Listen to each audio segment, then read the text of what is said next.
کرنا۔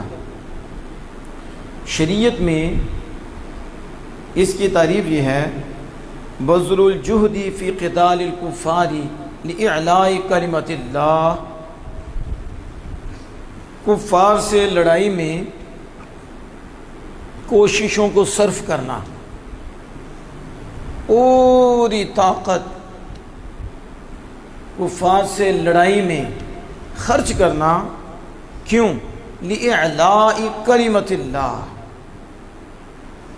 کلمۃ اللہ کو بلند کرنے کے لیے، کلمہ اسلام کو بلند کرنے کے لیے، دین کی سر بلندی کے لیے۔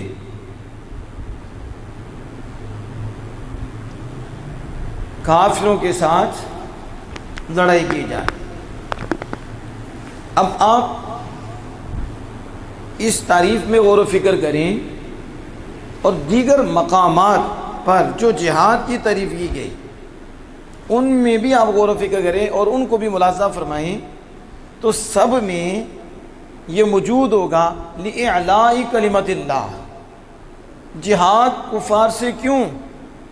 ان سے لڑائی کیوں؟ ان سے قتال کیوں؟ ایک مقصد ہے، ایک مقصد ہے، وہ کیا ہے؟ لِإِعْلَاءِ کلمۃ اللہ، کلمہ اسلام کو بلند کرنا، دین حق کو بلند کرنا۔ دین حق کے لیے یہ جہاد ہے، یہ لڑائی ہے۔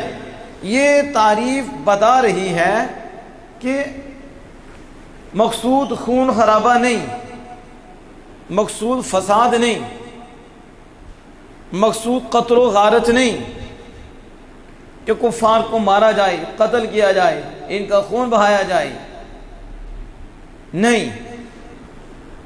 مقصود کیا ہے؟